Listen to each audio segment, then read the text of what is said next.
Stop chasing what you want. Chasing only teaches it to run faster. Desperation has a smell. People sense it before you even speak. Tonight, you cut that scent out of your life. Not with wishes, not with manifesting, but with disciplined command. 7 Stoic rules. 7 mental weapons. 7 switches in your nervous system. Because reality doesn't answer begging. It responds to posture. The posture of someone who can lose everything and still move forward. Most people act like petitioners. You'll start moving like an emperor. You won't chase outcomes. You'll chase standards, and outcomes will follow. This is not comfort. This is control. Rule 1, optical stripping. The trap is glamour. Pure glamour. You don't want the object. You want what you think it will prove. Status, safety, salvation. The fantasy wears a crown in your mind. Then the crown controls you. Your voice, your choices, your spine. Here's the truth. Your brain trades reality for a movie trailer.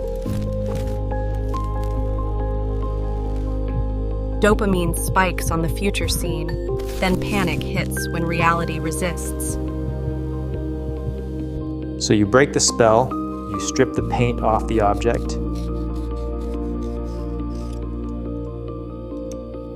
Describe it in raw, physical terms. Make it boring on purpose. Money becomes digits and paper. A tool, not a god. That luxury car becomes steel, rubber, maintenance, and depreciation. That person you idolize becomes human habits, fears, and ugly mornings. Morning breath, bad days, insecurities, ordinary needs. Glamour dies, and your nervous system stops pleading for permission. You breathe again.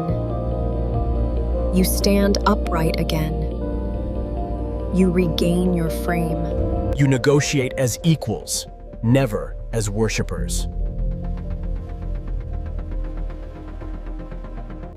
Want proof? Watch what happens in a salary conversation. When you stop acting impressed, your words start carrying weight. You state value. You state boundaries. You state terms.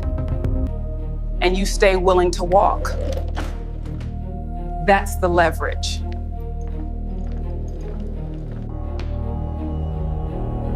Power respects indifference. Which leads to rule 2, the archer's paradox. Your enemy is outcome attachment. You tie your worth to a target, then you shake before the shot. Promotions, approval, virality. Yes, none of these belong to you. They belong to bosses, markets, timing, algorithms, and moods. So build a different goal. Make the shot perfect. Your success becomes effort, clarity, skill, and discipline.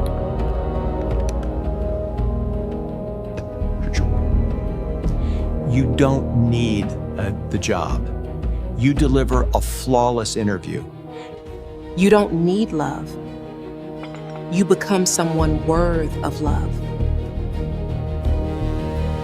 Same world, same actions, different chemistry in your brain. Because you already win when you execute with precision.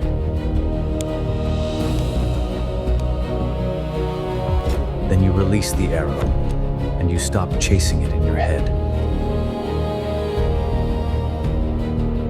No bargaining, no spiraling, no self-hate, no mental begging. You improve the craft, not the craving.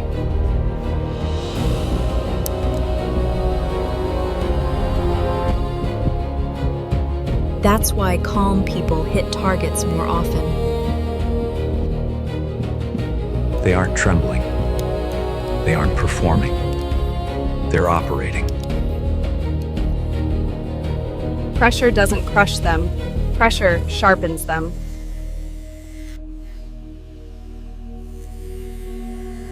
Your job is excellence. The world can keep its roulette wheel.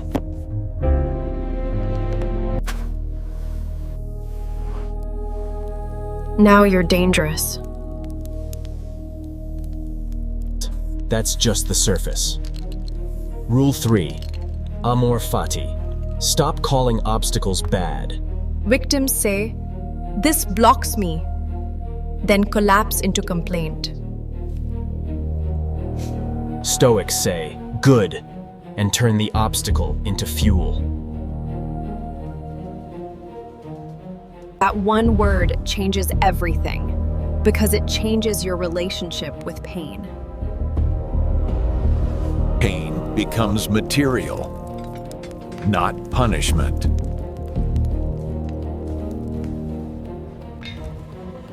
You become the alchemist. You turn lead into character.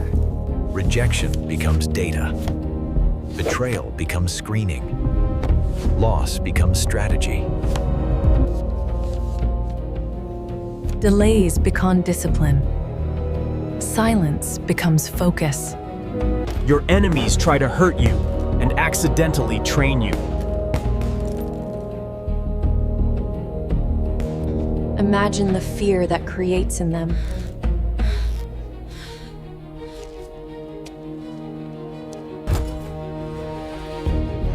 How do you defeat someone who gets stronger after every hit? You don't.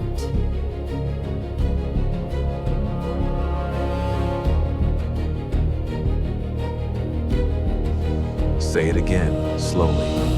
The obstacle is not in the way. The obstacle is the way.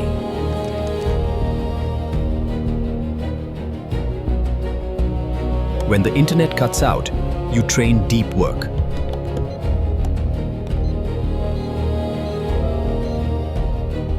When traffic stalls, you train patience and breathing control.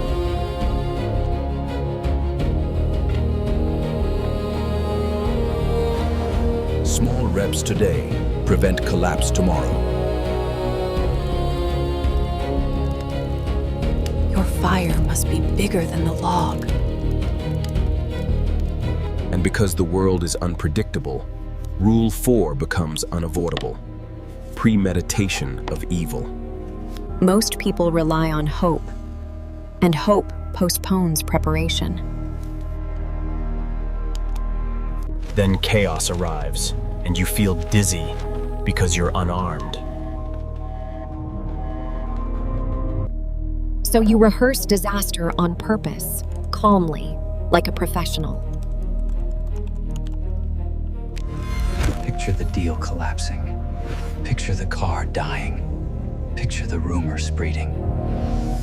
Then answer one question. What do I do first?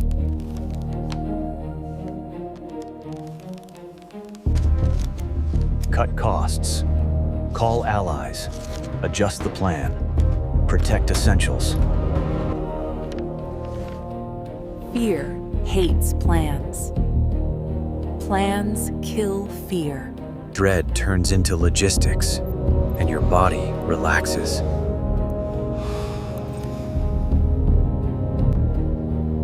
There's a deeper layer. premeditate human nature. People will be selfish. People will be rude. People will disappoint you. Expect interference, ego, ingratitude, and occasional stupidity. Not to become bitter, so you stop being surprised. Surprise is what steals your energy.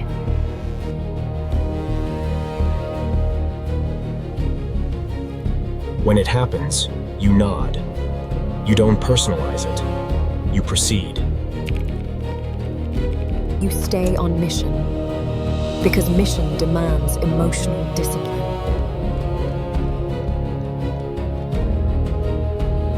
Prepared people look fearless. Which brings us to Rule 5, Memento Mori. The trap is assuming you have time.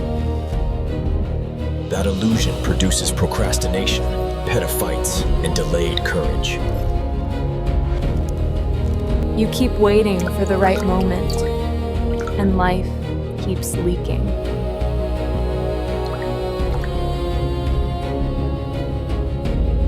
So bring death close, not as darkness, but as a deadline. If I died next Tuesday, what would I stop tolerating today? What would I start? What would I confess? What would I build?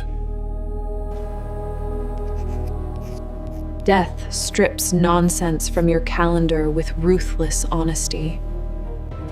You become direct. You become decisive. You stop performing for strangers.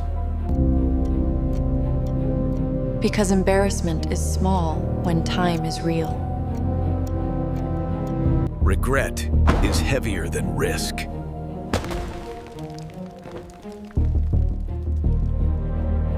Here's a practical move. Set a 7-day sprint with receipts. Launch the page. Contact 10 prospects. Ask for money, not opinions. Action creates clarity. Clarity creates confidence. Confidence creates momentum.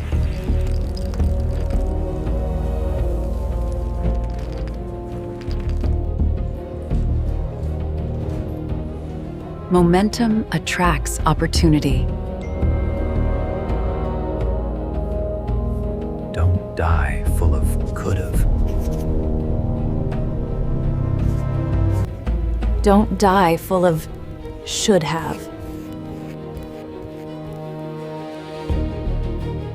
And when anxiety still tries to trap you, Rule 6 cuts it down. The view from above. Zoomed in, a silent text feels like catastrophe. Zoomed in, a small loss feels fatal.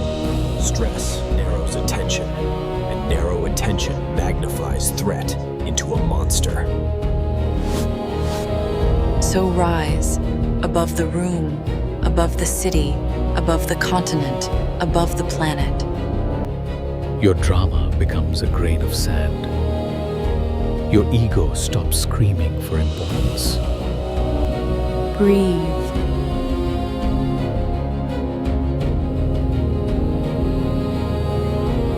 Now the final layer. Rule 7. The Inner Citadel. The Fortress of Judgment. Houses burn, accounts crash, reputations rot. Luck always collects its debt.